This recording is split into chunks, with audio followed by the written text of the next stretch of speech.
Estaba fuera, apoyado en el seto, la manguera en una mano, esa vieja gorra de béisbol calada hasta las cejas como si todavía pudiera esconder el paso del tiempo.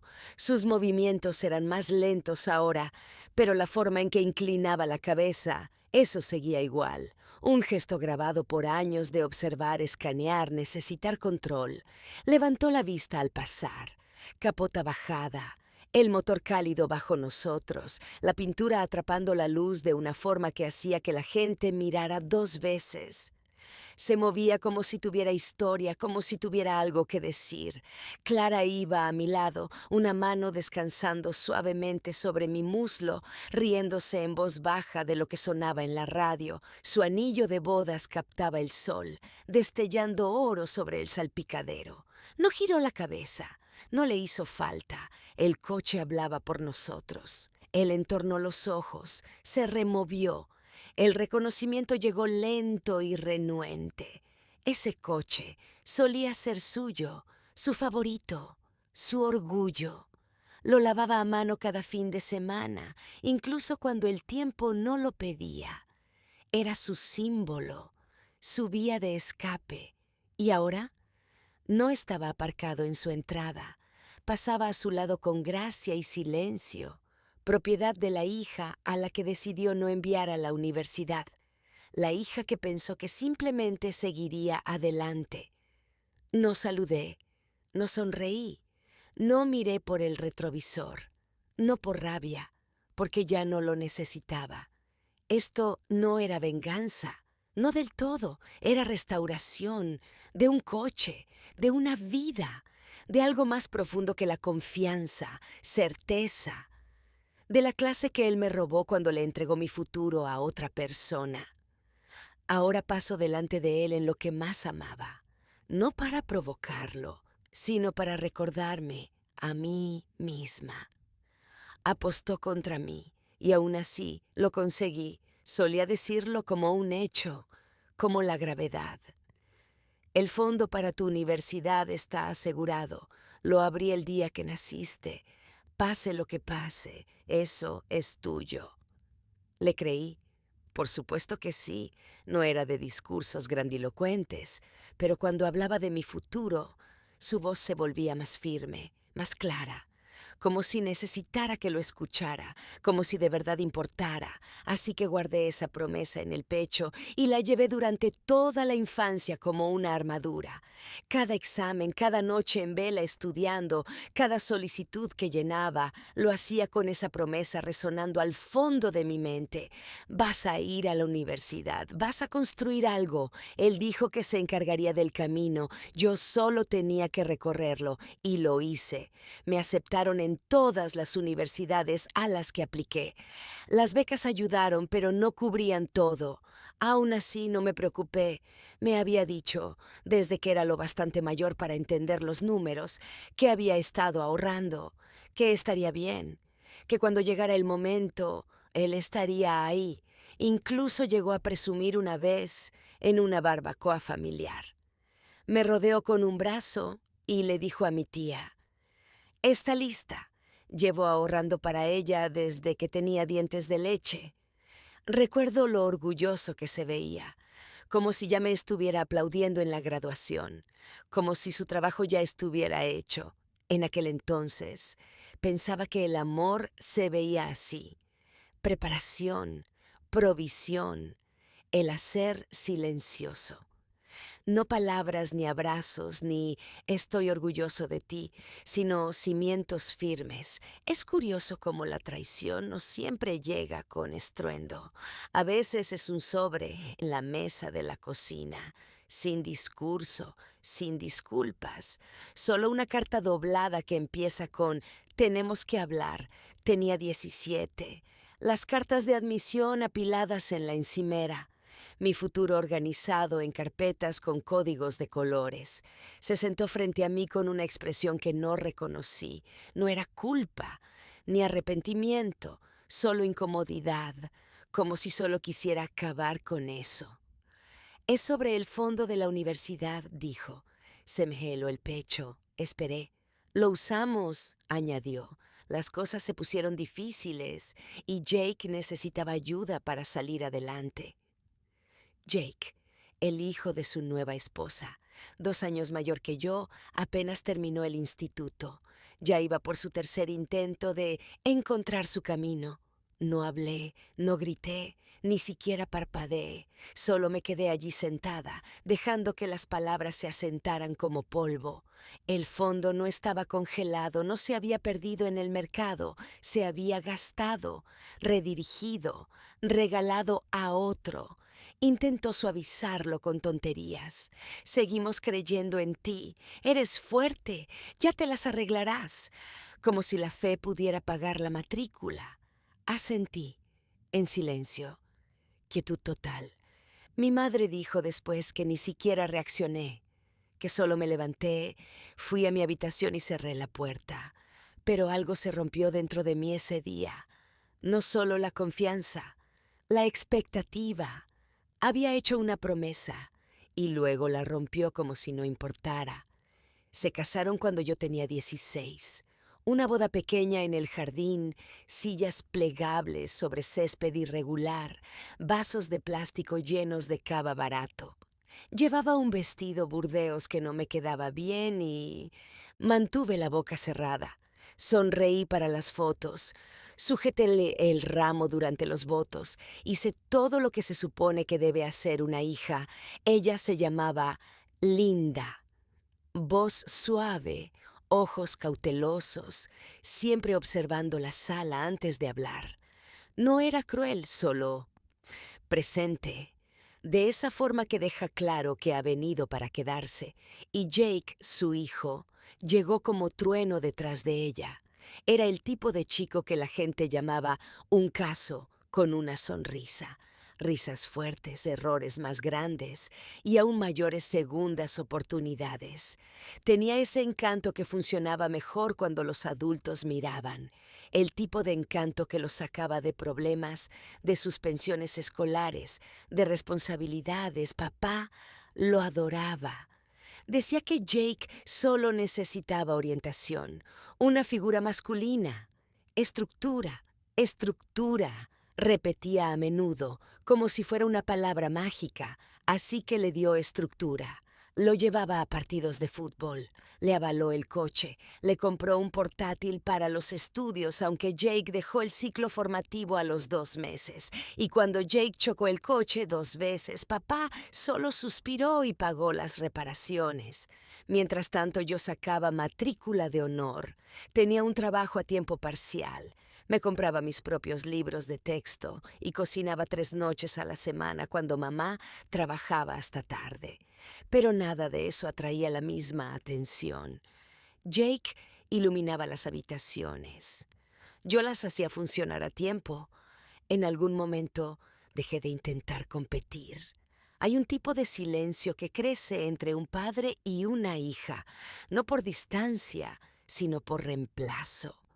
Por ver cómo otra persona ocupa tu sitio en la mesa y recibe porciones dobles con tu nombre aún grabado en el plato. Papá no se dio cuenta, o tal vez sí, y no supo qué hacer con ello. Él era feliz, eso era lo que todos repetían, y yo aprendí a no pedir cosas. Me desdibujé en el fondo donde se supone que deben estar las buenas hijas. Dejé de recordarle los ahorros para la universidad. No mencioné cómo la casa se sentía diferente ahora. La música de Jake atravesando las paredes, sus discusiones con Linda resonando por el pasillo. Solo esperé. Llegó la graduación, luego el verano, luego la conversación que me quitó el suelo bajo los pies. Debería haberlo visto venir, haber notado cómo papá esquivaba mis preguntas sobre dinero, cómo cambiaba de tema cuando hablaba del curso, pero cuando te han prometido algo toda la vida, tu mente te protege. Finge que las grietas no son grietas, solo sombras, pero eran grietas profundas. Y Jake se había colado por todas y cada una. Mientras yo sostenía los cimientos, papá construía el futuro de otro con mis ladrillos. Y cuando me di cuenta, la estructura que juró que me sostendría ya no estaba. Llegó por correo como cualquier otra cosa, un sobre blanco, sin marcas, sin dramatismo, solo mi nombre con su letra, apretada, inclinada, inconfundiblemente suya. Lo encontré sobre la encimera de la cocina, junto a la caja de cereales y un montón de facturas. Por un segundo pensé que quizás era algo pequeño, una nota, un cheque, algún tipo de corrección, incluso una disculpa. Lo abrí en la mesa. Mis manos no temblaban. Dentro había una carta mecanografiada, corta, estéril, casi clínica en su tono. Sonaba más a nota informativa de empresa que a mensaje de un padre. Hemos tomado algunas decisiones financieras como familia, decía. Dadas las circunstancias, hemos reasignado los recursos donde eran más necesarios. Ni una sola mención a la palabra universidad, ni una vez. Pero no necesitaba que lo dijera explícitamente. El mensaje estaba claro, mi fondo, mi futuro. Aquello que juró una y otra vez que era intocable había desaparecido. La segunda mitad de la carta explicaba a dónde se había ido. El proyecto empresarial de Jake requería capital inicial. Está demostrando tener potencial real y creemos en apoyar a todos nuestros hijos por igual. Esa frase se me quedó grabada. Todos nuestros hijos. Igualdad, dijo. Pero a mí nunca me dieron capital inicial. A mí me dieron promesas. A Jake, el cheque. El papel pesaba más de lo que debía. Lo doblé con lentitud, lo metí de nuevo en el sobre y me quedé mirando la pared durante mucho tiempo. No lloré, no grité, me hice un sándwich, lo comí en silencio. Luego volví a mi habitación y empecé a trazar el plan B. Mamá no lo sabía. Se enteró una semana después, cuando le pregunté si tenía algún ahorro de cuando yo era pequeña. Se le fue el color del rostro. Al principio no dijo nada, solo se dejó caer en la silla de la cocina y sostuvo su café como si fuera lo único que la mantenía en el presente. No lo sabía porque él nunca se lo dijo. El fondo universitario siempre había sido cosa suya, algo que él gestionaba, algo en lo que ella confiaba. Asumía que aún estaba allí, que estaba protegido. Creo que una parte de ella quería creerlo más que yo. Pero la fe no paga matrículas. Ese verano rechacé todas las ofertas de admisión universitaria. Conseguí un trabajo, luego otro, turnos de noche y fines de semana. Empecé a ahorrar lo poco que podía. Aprendí a vivir con menos, a construir sin pedir, a encontrar orgullo en cosas que nadie aplaude. Papá dejó de mencionarlo. Tal vez pensó que simplemente se desvanecería, que lo olvidaría, que el tiempo lo alisaría todo, pero yo no olvido. Archivo las cosas, como las cartas, como las traiciones, como el momento en que te das cuenta de que la persona que te enseñó a aspirar a más siempre estaba sosteniendo la escalera para otro. Pasé ese verano como alguien en piloto automático. Trabajar, dormir, repetir. Los sueños que había construido durante años, desaparecidos, las residencias universitarias, las aulas, los trabajos en el campus, todo se desvaneció antes siquiera de comenzar. Mis amigas hacían maletas y subían fotos de la orientación. Yo reponía estanterías en un supermercado y volvía a casa con los pies doloridos y el silencio.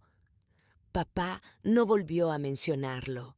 Sin seguimiento, sin preguntas, solo una suposición silenciosa de que me adaptaría, de que haría lo que siempre hacía, resolver sin quejarme, como si aquella conversación nunca hubiera existido, como si la universidad hubiera sido un capricho, no una promesa alrededor de la cual había moldeado mi vida.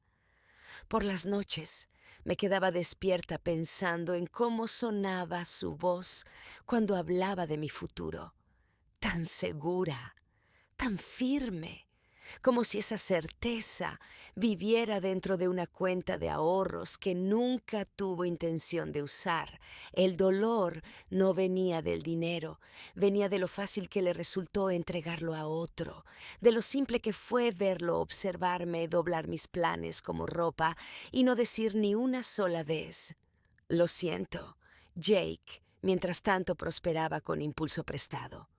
Compró ropa nueva, alquiló un coche, le contaba a quien quisiera oírlo sobre su startup, aunque nadie parecía saber realmente en qué consistía.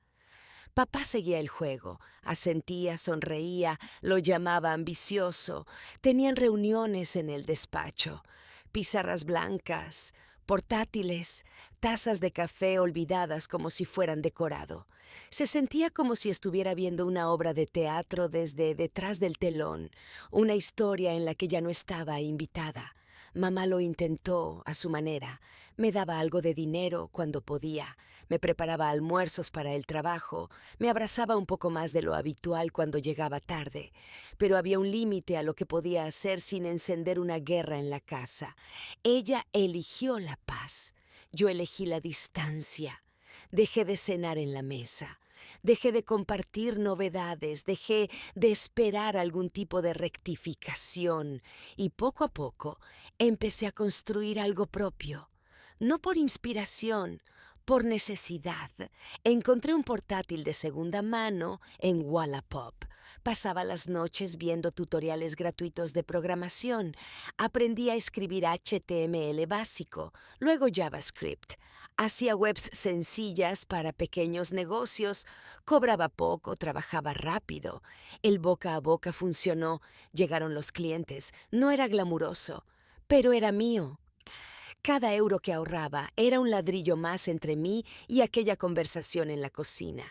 Cada habilidad nueva, una prueba de que podía avanzar sin permiso, sin título, sin él. Él eligió a su favorito, pero yo me elegí a mí misma. Y esa elección, hecha en silencio bajo un techo que ya no sentía como hogar, fue el primer paso hacia algo más fuerte que un plan. Fue el inicio de la determinación. No pedí préstamos, no porque no calificara, sino porque no quería deberle nada a nadie, ni a los bancos, ni a él, ni al mundo que decía que un título era el único billete hacia el éxito. Quería propiedad limpia, cada céntimo ganado, cada riesgo mío. Así que seguí trabajando. 2 empleos, a veces 3, turnos en tiendas, proyectos freelance, encargos de fin de semana diseñando logotipos para negocios locales que pagaban tarde pero siempre daban las gracias. Vivía con poco, habitaciones compartidas, comidas baratas, evitando cada capricho que no trajera un retorno. Aprendí a estirar las cosas, la compra, las pruebas gratuitas de software, la energía. Dormir se volvió opcional, la comodidad también. Tenía un colchón en el suelo, un escritorio hecho con cajas y una pizarra blanca donde los sueños se convertían en listas de tareas. Y cada noche antes de dormir revisaba lo que había ganado, no solo el dinero, sino la prueba de que lo estaba haciendo por mi cuenta. No le conté a la gente lo que había pasado. Dejé que asumieran que estaba tomando un año sabático, aclarando las ideas. Era más fácil que explicar cómo una promesa murió y se llevó mi confianza con ella. Más fácil que responder a las preguntas que siempre volvían a él. Él no escribía mucho. Tal vez 1 o 2 veces un mensaje preguntando cómo estaba. Yo respondía con educación, siempre breve, siempre vaga. Él contestaba con un pulgar arriba o un orgulloso de ti, pequeña, como si esas palabras aún tuvieran peso. No lo tenían. A esas alturas la startup de Jake ya se había desvanecido. El dinero desaparecido, la web caída, la emoción sustituida por excusas. Me enteré por mamá. Está reagrupándose, dijo, probando algo nuevo. Siempre había otro intento, otro plan, otro cheque escrito en silencio, Pero yo ya no miraba, tenía trabajo, mi pequeño negocio empezó a crecer, los clientes que se duplicaron, luego se triplicaron, mejoré mi portátil, compré un escritorio de verdad, contraté una contable, empecé a rechazar ofertas bajas porque podía permitírmelo. Hay un tipo de poder en saber que no le debes nada a nadie, ningún diploma colgado en la pared, ninguna beca enmarcada, solo agallas y facturas. La gente adora un título hasta que les muestras resultados. Entonces, de pronto, te preguntan cómo lo hiciste. Quieren atajos, trucos, una historia que puedan vender, pero no hubo magia. Solo una chica que fue dejada atrás y decidió que ese no sería el final de su historia. Cada logro que sumaba era una respuesta silenciosa al momento en que él eligió el futuro de otro en lugar del mío. No necesitaba venganza, necesitaba pruebas y las estaba construyendo, ladrillo a ladrillo, en silencio. El progreso no llegó en línea recta. Hubo semanas en las que sentía que avanzaba solo para que un cliente desapareciera sin pagar, noches en las que el código no compilaba y la pantalla se me nublaba del agotamiento, meses en los que cada euro parecía estar persiguiendo el alquiler, no el crecimiento. Algunas mañanas me lo cuestionaba todo. Me preguntaba si debía rendirme, apuntarme a clases nocturnas, seguir el camino tradicional que una vez había imaginado. Pero cada vez que estuve cerca de rendirme, recordaba sus palabras, su tono el día que me dijo que el fondo ya no existía. Frío, final, como si no valiera la pena luchar por mí. Ese recuerdo me mantenía en movimiento. Empecé a postular a contratos más grandes. Envié propuestas a empresas a las que no tenía ningún derecho de dirigirme. La mayoría no respondió. Algunas me contestaron con rechazos educados. Buscamos a alguien con formación académica. Otras ni siquiera se molestaron en suavizarlo, sin título, sin entrevista. Cada no dejaba una marca, pero también me enseñaba a afinar, reformular, replantear. Hice mi web más concisa, mi portafolio más limpio. Creé estudios de caso ficticios solo para mostrar lo que podía hacer. Los convertí en algo real. Cuando una empresa me ignoró, escribí a su competencia y conseguí el doble de la tarifa. Aprendí la diferencia entre ser pasada por alto y ser subestimada. Una es pasiva, la otra es un desafío, y yo había aprendido a tomar los desafíos como algo personal. Aún así, los obstáculos se acumulaban. Hubo meses en los que tuve que elegir entre comprar software o hacer la compra, en los que me conectaba al Wi-Fi de una cafetería solo para entregar a tiempo, en los que se caía un trato el mismo día que vencía el alquiler. Recuerdo sentarme en el suelo aquella noche, mirando un cristal roto, pensando en lo fácil que sería llamarle, solo una vez. Pero nunca lo hice, porque una vez que alguien rompe tu confianza, llamarle de vuelta es como volver a ponerle el martillo en la mano. Así que seguí. Claire llegó a mi vida por esa época. Nos presentó una amiga, necesitaba ayuda con un proyecto algo pequeño. Le cobré la mitad de mi tarifa, me pagó el doble. Dijo, no creo en los descuentos cuando el trabajo es así de bueno. No le importaba que no tuviera un título, le importaba que cumpliera. Empezó a recomendarme entre sus contactos. Me presentó a otro círculo, emprendedores, creadores, gente que valoraba la ejecución por encima de los diplomas. Por primera vez, mi trabajo era visto por lo que era, no por lo que me faltaba.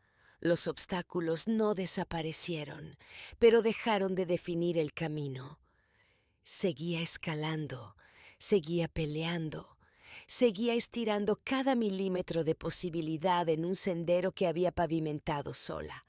Pero ahora ya no lo recorría sola, y eso lo cambió todo. Nada explotó, no hubo éxito de la noche a la mañana, ningún momento viral que lo cambiara todo. Mi negocio creció como crece un árbol, lento, desapercibido al principio. Y de repente hay sombra donde antes no la había. Reinvertí cada euro. Me salté vacaciones. Comí las mismas 3 comidas durante meses. Acepté clientes que me desafiaban, que llevaban mis habilidades más allá de sus límites. Cada vez que chocaba contra una pared, aprendía algo. Cada vez que pensaba en rendirme, trabajaba un poco más. La gente cree que el crecimiento se ve como gráficas y hitos, pero la mayoría de los días se parecía más a hojas de cálculo a medianoche. Correos que reescribía 5 veces antes de enviarlos. Proyectos que rehacía desde cero porque suficientemente bueno no era una opción cuando tu reputación entera es tu currículum. Seguía sin hablar con mi padre. Mandaba mensajes de cumpleaños cortos, normalmente firmados con cariño, papá. Yo respondía con educación, le daba las gracias, pero mantenía la distancia. Nunca preguntó por el negocio, nunca preguntó cómo pagaba el alquiler, nunca preguntó si aún pensaba en la universidad a la que casi fui. Y sinceramente a esas alturas ya no lo hacía. Ese sueño había caducado, no por rencor, sino porque lo había reemplazado por algo real, algo que era mío. Cada testimonio de cliente, cada contrato firmado, cada pequeño ingreso en mi cuenta de ahorros, todo significaba más que cualquier diploma enmarcado. Hay un orgullo en sobrevivir que no se enseña en las aulas. Mi nombre empezó a circular. Los clientes volvían, recomendaban a sus amigos, un proyecto se convertía en 5. Hubo meses en los que ganaba más de lo que antes ganaba en un año, nada ostentoso, nada ruidoso, pero estable, sostenible. Y la estabilidad era algo a lo que me había enseñado a renunciar. Claire estuvo conmigo en cada paso, se aseguraba de que comiera cuando me concentraba demasiado, me quitaba el móvil cuando necesitaba dormir, me recordaba que descansar también era parte de construir, que el éxito no era solo escalar, sino también tener paz. La escuchaba. La mayoría de las veces. Hay un tipo de músculo que desarrollas cuando haces todo tú sola. No le gusta la ayuda, rechaza la suavidad, pero estaba aprendiendo a confiar de nuevo, pedazo a pedazo, ladrillo a ladrillo. Un día abrí el panel de control de mi negocio y me di cuenta de que podía saldar todas mis deudas, cada tarjeta, cada aviso vencido. Liquidé los saldos y cerré las pestañas en silencio, sin celebración, sin anuncio, solo una satisfacción tranquila y constante.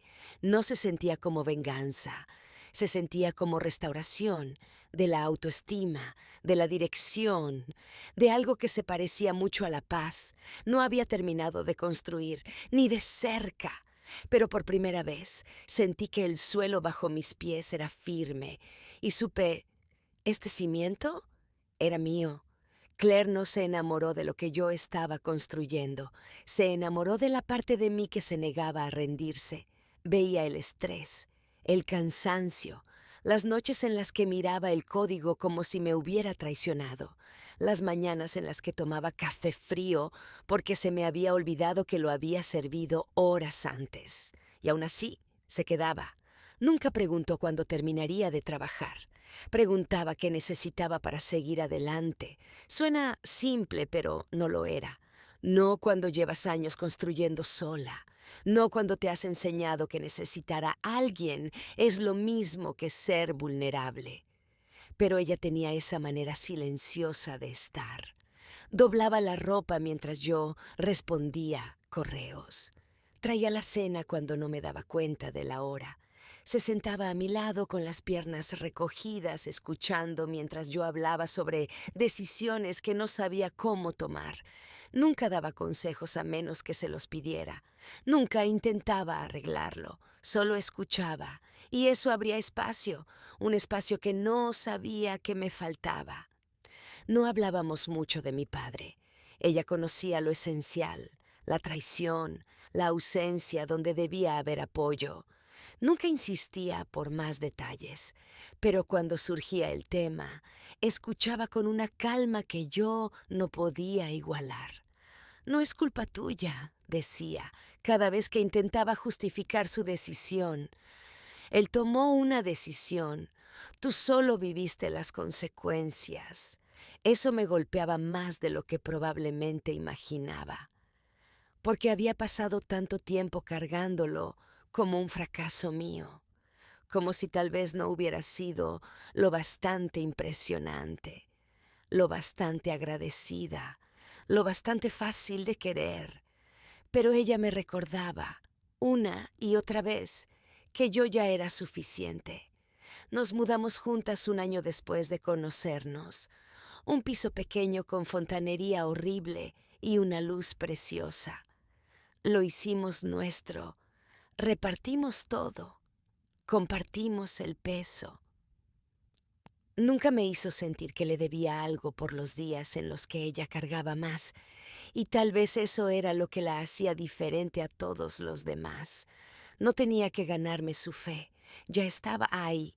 Cuando mi empresa por fin empezó a generar beneficios constantes, ella lo celebró más que yo. Me llevó a cenar, brindó con una copa de vino y me susurró: «Tú hiciste esto y nadie puede quitártelo». Ni siquiera él, especialmente él. En el silencio que siguió, me di cuenta de algo. No echaba de menos la aprobación de mi padre, echaba de menos la idea de ella, la idea de que alguien viera tu valor y nunca dudara. Pero ahora ya tenía eso, no en el hombre que me crió, en la mujer que me eligió, cada día, sin condiciones, sin titubeos. Ella era el apoyo que había estado esperando, no ruidoso, no grandioso, pero inquebrantable. Y eso era más de lo que jamás creí que tendría. Pasaba cada domingo por la mañana en la entrada de casa, capó abierto, trapo en mano, ese coche, elegante, rojo, siempre impecable, era su religión. Lo pulía con la clase de concentración que la mayoría reserva para rezar, esfuerzo y cromo, música clásica saliendo del garaje. Decía que le ayudaba a pensar, decía que era lo único en la vida que podía controlar. Tenía 8 años la primera vez que me dejó sentarme al volante. Mis pies no llegaban a los pedales, pero me enseñó cómo sujetar el volante con ambas manos. Este coche se conduce con decisión, me dijo, no como si te estuviera haciendo un favor. Entonces pensé que quería decir que algún día sería mío, que era su forma de decirme esto también es tuyo. Resultó que ese coche tenía condiciones, como todo lo demás. Lo vendió años después de vaciar mi fondo universitario. Dijo que Jake necesitaba ayuda, algo sobre una segunda oportunidad, una inversión, un puente hasta que todo se estabilizara. No lo dijo como si le doliera, lo dijo como si fuera noble, como si renunciar a ese coche demostrara algo sobre el amor y la paternidad. No comenté nada. No pregunté si recordaba los domingos, el trapo, el ritual. Algunos fantasmas no necesitan ser desenterrados. Aún así, pensaba en ese coche más de lo que admitía, no porque lo quisiera, sino porque era un símbolo de promesas, de brillo sobre óxido, de la versión de él que parecía un protector antes de que aprendiera lo fácil que le resultaba cambiar estabilidad por conveniencia. Volvió a mí un martes cualquiera. Estaba mirando anuncios de otra cosa completamente distinta y allí estaba. Mismo modelo, mismo año, ese rojo desvaído por el tiempo, otro dueño, aún entero, y barato, demasiado barato. Pasé las fotos como si estuviera tocando viejas heridas, cuero agrietado, salpicadero desgastado, pintura opaca. Pero era el mismo coche, el mismo que él adoraba como si respirara. Cerré la pestaña, la volví a abrir una hora después, la dejé abierta toda la noche. A la mañana siguiente lo compré. No se lo dije a Claire, no se lo dije a nadie. No lo compré por nostalgia, lo compré porque podía, porque lo que él dejó ir por otro, yo lo reclamé para mí, no por él, por mí. por cada promesa que se desmoronó, cada palabra que se desvaneció, cada domingo en el que me senté en el porche viéndolo adorar algo con ruedas, esperando que algún día yo valiera ese tipo de cuidado. No tenía intención de devolverlo, iba a reconstruirlo, pieza por pieza, a mi manera. Y esta vez no sería un símbolo de lo que él amaba, sería un reflejo de lo que yo había sobrevivido. Hice la transferencia sin decir una palabra, sin llamadas, sin negociación, solo un traspaso silencioso desde una cuenta que había construido con mis propias manos. El vendedor no hizo preguntas, solo me dio una hora, una dirección y la promesa de que la documentación estaba en regla. Cuando llegué, el coche estaba bajo una lona raída en un garaje inclinado, medio cubierto por hiedra y polvo. Se veía más pequeño de lo que recordaba, o tal vez yo simplemente había crecido. Lo rodé una vez con la mano rozando suavemente el capó. La pintura estaba cansada, descolorida por el sol. Las llantas arañadas, el interior de cuero tenía ese olor quebradizo y envejecido que aparece cuando algo ha sido olvidado. Pero seguía vivo bajo todo eso. El vendedor me entregó las llaves, apenas me miró a los ojos. «Necesita cariño», dijo. Asentí. «Me sobra». Conducirlo de vuelta fue surrealista. El motor titubeó al principio, luego encontró su ritmo. El volante estaba duro, los frenos chirriaban, pero se movía, y eso bastaba. Claire no hizo preguntas cuando aparqué en la entrada. Se quedó en la ventana, con las cejas alzadas, la boca formando el principio de una sonrisa. Me encogí de hombros. Lo aparqué junto a nuestro sedán fiable y aburrido. Salió en zapatillas, los brazos cruzados por el frío. «¿Es lo que creo que es?», asentí. «Solía ser suyo». Lo rodeó despacio, como quien da vueltas a un monumento, los ojos escaneando cada imperfección. Cuando volvió al lado del conductor, me miró diferente, sin confusión, sin juicio, solo presente. «¿Vas a restaurarlo?» «Poco a poco», dije, sin prisa. Pasó los dedos por la manilla de la puerta. «¿Por qué ahora?». No tenía una respuesta clara, solo una sensación, como si el universo me hubiera devuelto algo al regazo y susurrara: «¿Qué vas a hacer con esto esta vez?». Durante los 6 meses siguientes trabajé en él cuando podía. Fines de semana, noches, reemplacé lo que estaba roto, limpié lo que podía salvarse, lo llevé al taller de un amigo cuando el trabajo era demasiado grande, pagué al contado, sin préstamos, sin favores. Había algo sanador en el proceso, el lijado, el pulido, las pequeñas victorias escondidas en cada reparación. No se trataba del coche, se trataba de tomar algo que una vez se usó para medir mi valor y hacerlo mío, no como herencia, no como perdón, como recuperación.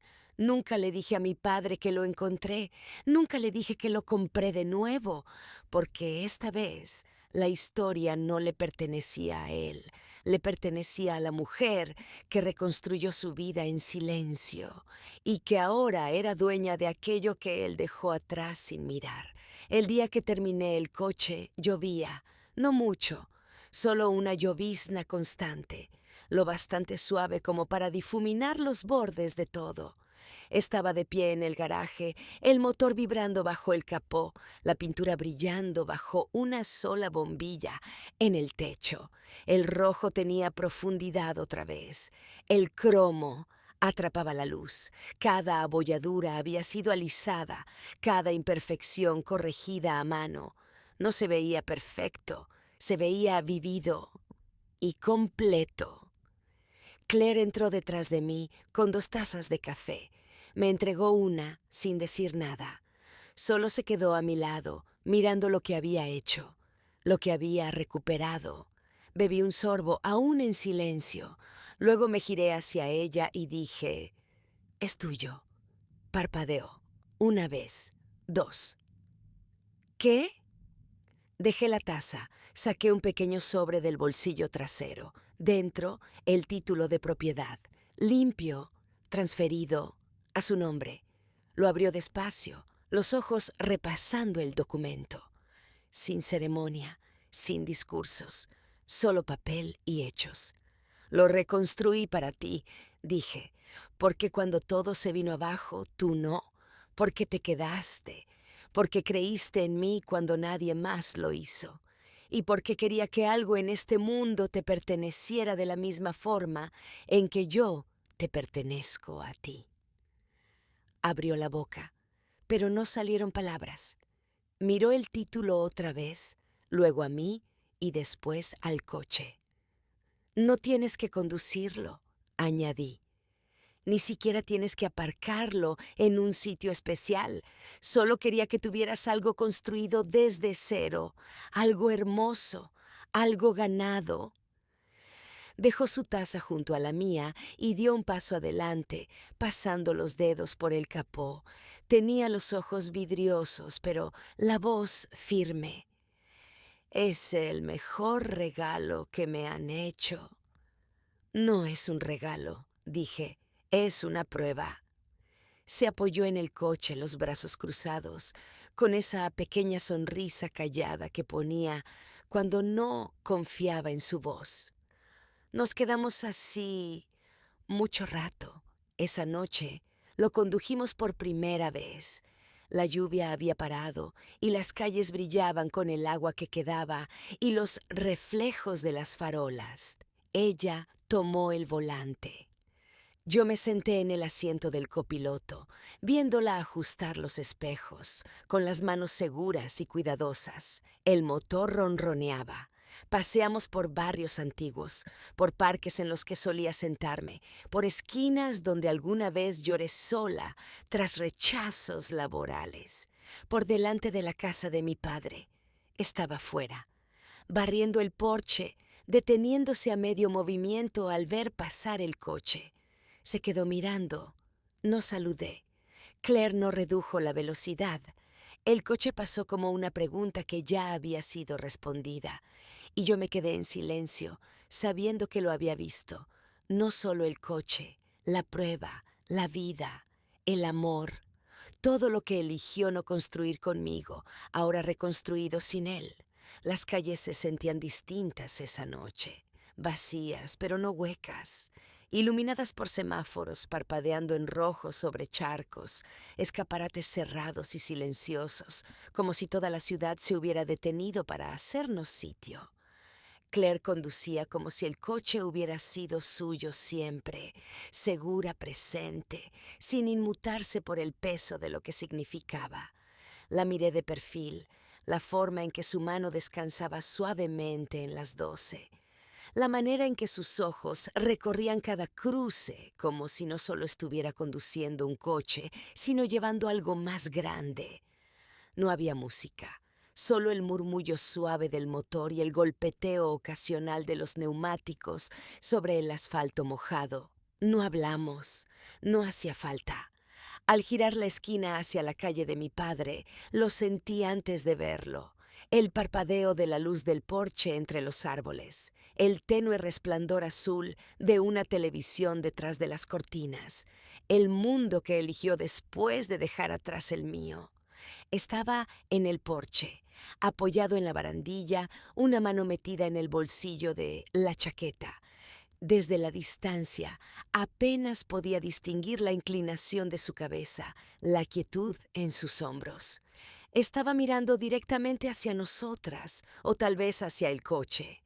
Su expresión no cambió, no saludó, no llamó, solo sus ojos entrecerrados como si intentaran ubicar algo que ya no encajaba. Claire no miró hacia él. Mantuvo la vista al frente, la postura serena, no fría, no teatral, solo tranquila. El coche pasó despacio, no por dramatismo, por claridad. No miré por el retrovisor. Sabía que seguía allí de pie. Sabía que había visto el coche. Sabía, en algún rincón silencioso de su mente, que lo había reconocido. Reconocido lo que, Alguna vez fue para él, y lo que ahora significaba para mí. Esto no iba de venganza, no iba de alardear, iba de dejar que el silencio hablara más alto que cualquier confrontación. Una vez me dijo que ese coche era su cosa favorita en el mundo, que le hacía sentir que había hecho algo bien. Ahora pertenecía a la vida que dejó atrás, y yo no tenía ningún interés en devolvérselo. Seguimos conduciendo, pasamos por las rutas que solía tomar al volver del instituto, por el centro comercial donde tuve mi primer trabajo, por la parada de autobús donde esperaba cuando mi coche se averiaba y nadie venía a recogerme. Cada esquina contenía una versión de mí que ya no necesitaba cargar. Cuando por fin aparcamos en nuestra entrada, Claire apagó el motor y me miró. ¿Estás bien?, preguntó. Sonreí, pequeño, con certeza. Sí, dije. Estoy bien. No me sentía reivindicada. Me sentía limpia, como si algo que llevaba mucho tiempo enredado por fin hubiera sido enterrado en paz. Y el camino por delante ahora fuera mío, sin fantasmas en el retrovisor, solo espacio abierto. Es fácil decir que solo era dinero. Un fondo universitario, un número en una cuenta, algo que puedes perder y aún así sobrevivir. Pero eso no fue lo que él me quitó. Lo que me quitó fue la certeza, la base que creía tener bajo los pies, la creencia silenciosa de que cuando alguien dice «te tengo», lo dice en serio. Que el amor no viene con letra pequeña ni cláusulas de redistribución, que si te presentas, haces el trabajo, sacas buenas notas, mantienes la paz, estarás protegida. Eso fue lo que se llevó. Con una sola decisión, me dijo que no era la prioridad, que mi esfuerzo era admirable pero insuficiente, que la urgencia de otro, el potencial de otro, el caos de otro, valía más que mi preparación. Y eso le cambia a una persona. Te hace cuestionar cada sí, cada sonrisa, cada plan que te atreves a hacer para ti misma. Durante mucho tiempo viví con esa duda. La cargué como un peso en el pecho. Construí mi negocio sobre ella. Dejé que me empujara, que me moldeara, que me endureciera. Me volví autosuficiente porque no tenía otra opción. La gente me llamaba fuerte, independiente, ingeniosa. Pero la verdad es que solo estaba cansada de pedir, cansada de depender de personas que decían una cosa y hacían otra, cansada de esperar que alguien hiciera por mí lo que yo seguía haciendo por todos los demás. Y en ese espacio, entre el silencio y la determinación, encontré algo mejor que la confianza, encontré disciplina. Él me enseñó eso, aunque no fuera su intención.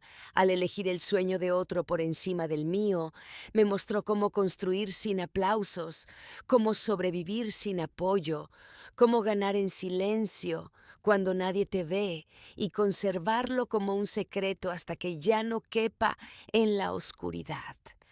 Y ahora, años después, entiendo el precio.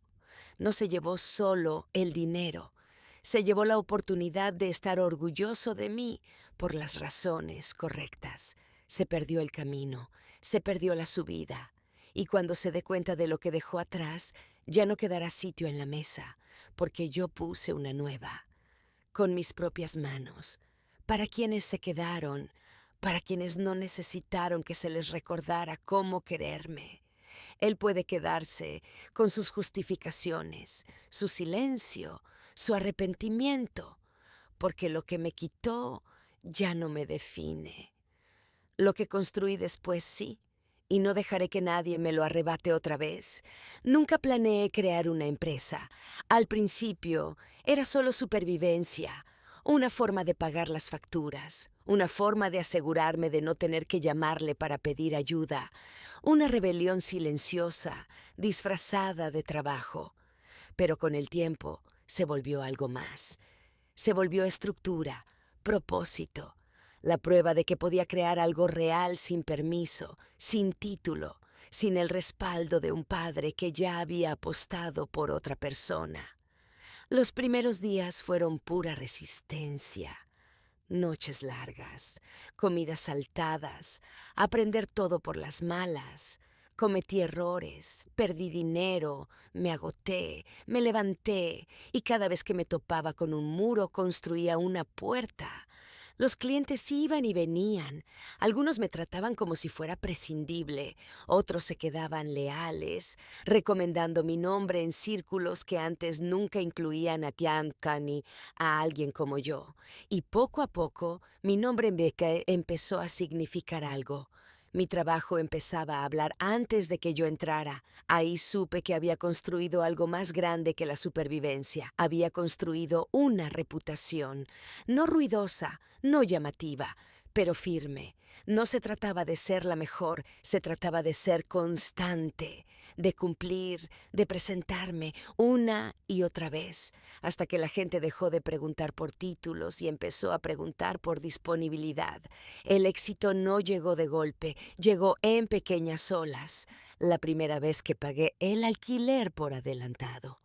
La primera vez que rechacé a un cliente porque no necesitaba el dinero. La primera vez que alguien me ofreció invertir y dije que no, porque no necesitaba que me salvaran. Necesitaba espacio para crecer, para seguir construyendo, para mantener el control de lo que era mío. Claire lo vio antes que yo. Decía, no te das cuenta, pero ya hiciste la parte más difícil. Yo me reía. Le decía que siempre hay otra parte difícil por venir. Pero tenía razón. Lo más difícil fue creer que merecía construir algo para mí, que no necesitaba la voz de mi padre en mi oído, ni su nombre en un cheque, ni su coche en la entrada como prueba de que yo importaba. Ahora tenía mis propias llaves, de mi negocio, de nuestra casa, del coche que él solía amar, ahora en nuestro garaje con pintura nueva y una historia distinta. Ya no se trataba de demostrarle que estaba equivocado. Se trataba de demostrarme que yo tenía razón, que podía empezar desde abajo y escalar, que podía perder la fe en alguien y aún así encontrarla en mí misma, que podía tomar lo que quedaba de un plan roto y construir algo más fuerte, más honesto, más mío. Así que no obtuve un título, pero conseguí algo mejor, libertad, y me gané cada centímetro de ella. Hay un momento en que te das cuenta de que has cruzado una línea que pensaste que nunca alcanzarías. Para mí, ese momento llegó en silencio, sin fanfarrias, sin grandes anuncios, solo el sonido de las llaves entrando en un nuevo encendido, el ronroneo de un motor que no estaba prestado de los sueños de nadie más. Claire y yo condujimos ese coche un sábado por la mañana, de esas mañanas en las que el aire se siente nítido y limpio y la ciudad aún no ha despertado por completo. No hablamos mucho, no hacía falta. La carretera se extendía adelante. Calles vacías, giros familiares, ese tipo de silencio que te permite respirar profundo sin miedo. Pasamos frente a su casa, por los lugares donde solía caminar sola, cargando demasiada esperanza durante demasiado tiempo. Él no estaba afuera, el césped crecido. La luz del porche parpadeaba como si se sostuviera de un hilo, y sentí que algo se aflojaba dentro de mí. No ira, no tristeza, solo liberación.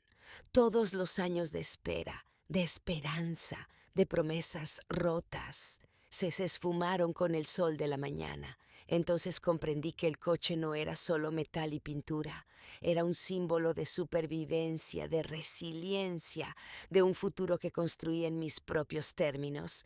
Miré a Claire. Ella sonrió. Y en esa sonrisa vi todo lo que necesitaba, un triunfo silencioso, una vida recuperada, sin palabras, sin ruido, solo nosotras, avanzando, con la capota bajada y sin arrepentimientos. Hace años creía que necesitaba un fondo universitario para demostrar que valía algo. Ahora sé que el valor no se hereda, se gana, se construye. Se talla en momentos de silencio y fortaleza, en las decisiones silenciosas de mantenerse firme cuando todo dentro quiere rendirse. Pasé frente a su casa una última vez y dejé el pasado allí, porque había encontrado mi propio camino y finalmente era libre para recorrerlo.